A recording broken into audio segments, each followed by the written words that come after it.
Alaikum guys, welcome back to my channel. Today I'm going to react to a very suggested video of you guys, and it has a title of Mehdi Hasan, Islam is a Peaceful Religion, produced by Oxford Unit. That's an interesting title, but before we start, you already know, leave me your like so more people can reach this video, and if you are new and not subscribed yet, subscribe for more videos like this, because I upload daily videos about Islam. And now let's begin.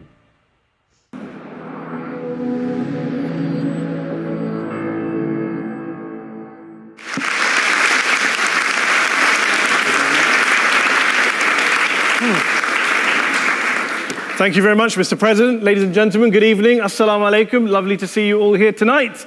We are having a very entertaining night, are we not, with some very interesting things being said from the other side of the house tonight. Let me begin by saying, as a Muslim, as a representative of Islam, I would consider myself an ambassador for Islam, a believer in Islam, a follower of Islam and its prophet. So in that capacity, let me begin by apologizing to Anne-Marie for the Bali bombings. I apologize for the role of my religion and me and my people, for the killing of Theo van Gogh, for 7/7. Yes, that was all of us. That was Islam, that was Muslims, that was the Quran. I mean, astonishing claims to make in the very first speech tonight on a day like today, where the Conservative Prime Minister of the United Kingdom is having to come out and point out that these kind of views are anathema. And I believe you're trying to stand for the Labour Party to become an MP in Brighton. If you do, and you make these comments, I'm guessing you'll have the whip withdrawn from you, but then again, UKIP's on the rise, they'll take you, the BNP, they might have something to say about your views. This is what Mehdi Hasan always does. By the way, just on a factual point, since we heard a lot about the second speaker, about how backward we Muslims all are, on a factual point, you said that Islam was born in Saudi Arabia. Islam was born in 610 AD. Saudi Arabia was born in 1932 AD. So you were only 1,322 years off. Not bad? Not bad start there.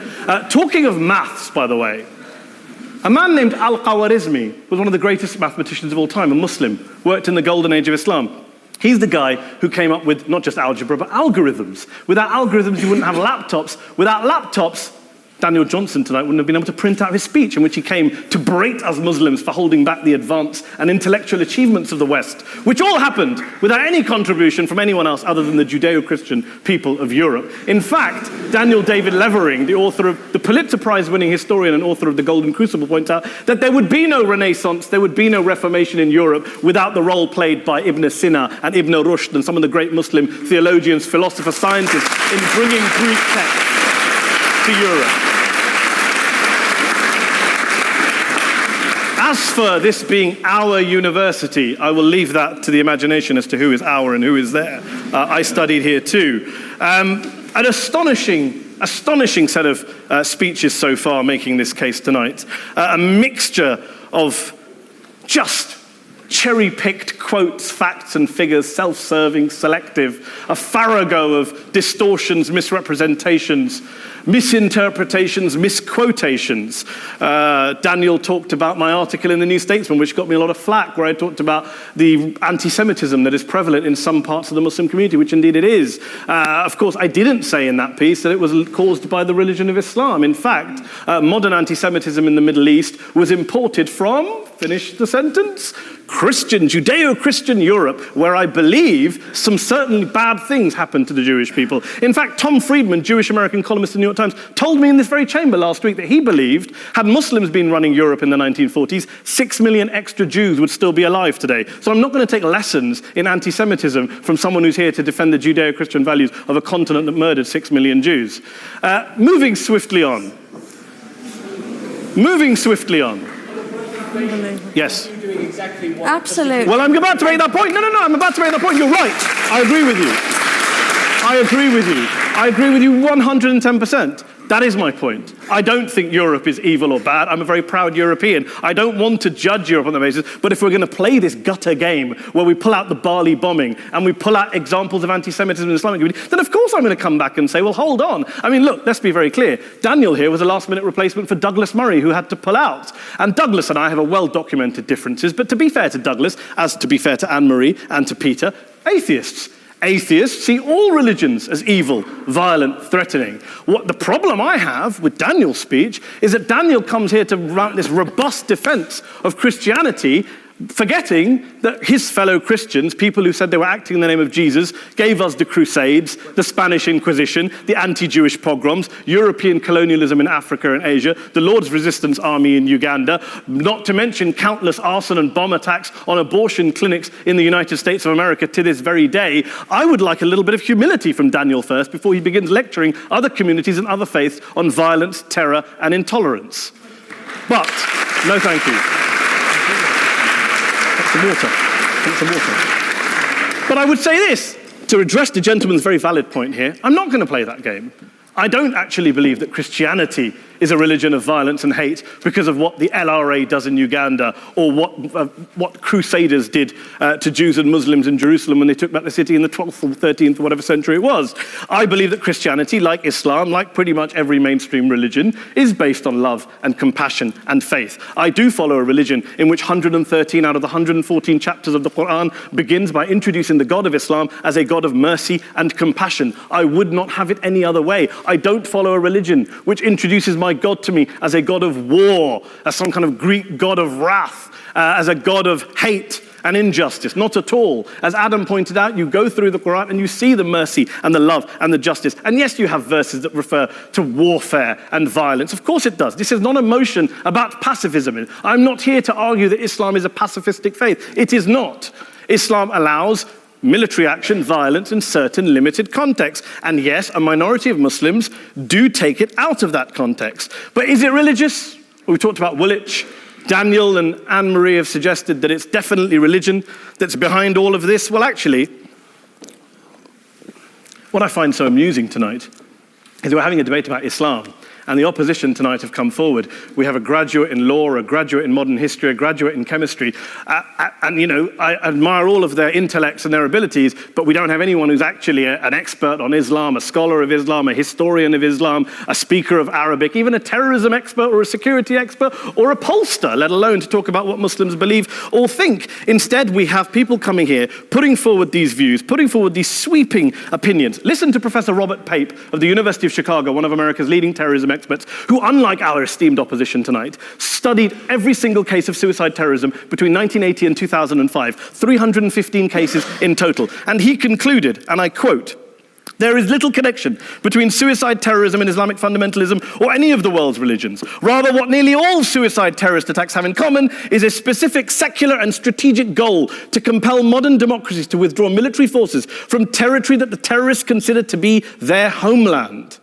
And the irony is, when we talk about terrorism, the irony is that the opposition and the Muslim terrorists, the Al-Qaeda types, actually have one thing in common, because they both believe that Islam is a warlike, violent religion. They both agree on that. They have everything in common. Osama bin Laden would be nodding along to everything he's heard tonight from the opposition side. He agrees with them. The problem is that mainstream Muslims don't. The majority of Muslims around the world don't. In fact, a gentleman here started quoting all sorts of polls. Gallup carried out the biggest poll of Muslims around the world of 50,000 Muslims in 35 countries. 93% of Muslims rejected 9/11 and suicide attacks. And of the 7% who didn't, they all, when polled and focus grouped, cited political reasons for their support for violence, not religious reasons. And as for Islamic scholars and what they say, well, Daniel talks about our University of Oxford. We'll go down to Oxford Centre for Islamic Studies, get hold of a man named Sheikh Afifi al-Akiti, who is a massively well-credentialed and well-respected Islamic scholar who has studied across the world, who in the days after 7/7 published a fatwa denouncing terrorism in the name of Islam, calling for the protection of all non-combatants at all times, and describing suicide bombings as an innovation with no basis in Islamic law. Go and listen to Sheikh Tahir al-Qadri, one of Pakistan's most famous Islamic scholars, who published a 600-page fatwa condemning the killing of all innocents and all suicide bombings unconditionally without any ifs or buts. There's nothing new here. This is mainstream Islam, mainstream scholarship, which has said this for years. You don't go out and kill people willy-nilly in the high street or anywhere else, on a bus or a mall, based on verses of the Quran that you cherry-pick without any context, any understanding, any interpretation, or any commentary. Point of information. Please. What about stoning of women, for example, in such Well, it's It doesn't happen, apparently. I didn't say it doesn't happen at all. I never said it didn't happen. I don't blame Islam. Yes, it's a very good point. And a lot of us are campaigning against that. And we're campaigning against it in the name of Islam. We're campaigning against it in the name of various interpretations of Islam. Anne-Marie comes and scares us with her talk of Sharia law. I would like to see the book of Sharia law. It doesn't exist. People argue over what Sharia law is. And you empower the extremists by saying there is only one version. You empower them all. I don't believe you took any interruptions, Anne-Marie, so I think you should stay there for a moment. Several countries. Here's what we're dealing with. Here's what we're dealing with. I took your point. Here we are dealing with a 1,400-year-old global religion followed by 1.6 billion people in every corner of the world, a quarter of humanity, of all backgrounds, cultures, ethnicities. And yet the opposition tonight wants to generalize, stereotype, smear in order to desperately win this debate. And here's my question, if we're going to generalize and smear. If, okay, people say yesterday's bombers, and we've got to be careful, there's a trial going on, were yesterday's attackers, motivated by Islam? Big debate. I don't believe they were. Let's say they were. Let's say Faisal Shahzad, the Times Square bomber, was motivated by Islam. Let's assume, for sake of argument, that Richard Reeves, the shoe bomber, was motivated by Islam. If Islam is responsible for these killings, if Islam is what is motivating these people, and Islam is therefore not a religion of peace, a religion of war, then ask yourself this question: why aren't the rest of us doing it? Why is it such a tiny minority of Muslims are interpreting their religion in the way that the opposition claim they are? Let's assume there are 16,000 suicide bombers in the world. There aren't. Let's assume there are for the sake of argument. That's 0.001% of the Muslim population globally. What about the other 99.99% of Muslims who the opposition tonight either ignore or smear? The reality is that the rest of us aren't blowing ourselves up tonight. The reality is that the opposition came here tonight not worried about the fact that me and Adam might pull open our jackets and blow ourselves up tonight because we're followers of a warlike warrior religion which wants to take over Europe and Daniel's university. The issue is this.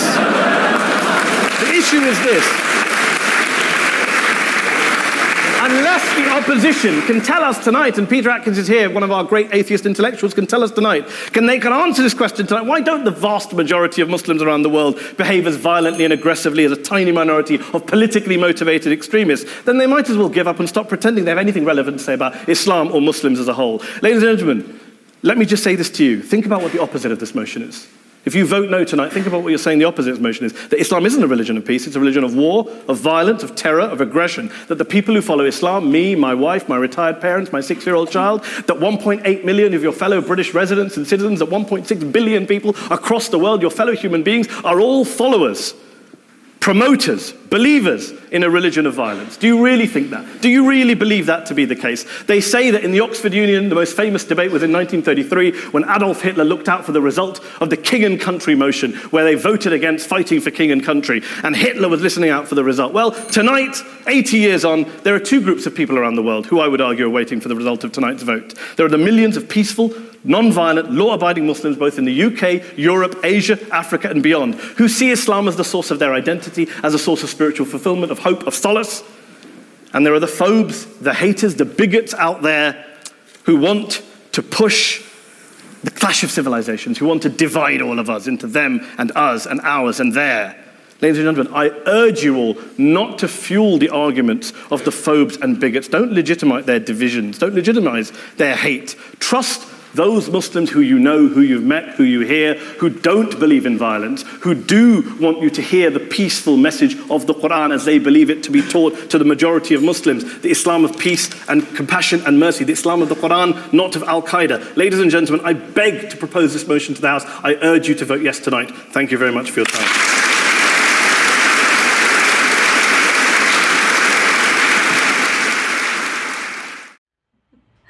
Guys, he taught them a lesson. Well, what can I say? This monologue was really out of context for me. I really don't know what is happening and why they have to vote, but still it was really good discourse. And once again, he taught them a lesson, what really Islam is. I didn't stop it at all because it was so interesting to listen. Every time there are more Muslims in the world, so I really don't know if new Muslims would revert to a religion of the war? No way, guys, no one would do that. Again, guys, it was a wonderful video. Leave me your thoughts in the comments below, like this video so more people can reach it, and of course, if you are not subscribed yet, subscribe for more videos like this, because I upload daily videos about Islam. Thank you for watching and see you tomorrow in my next video. Bye bye.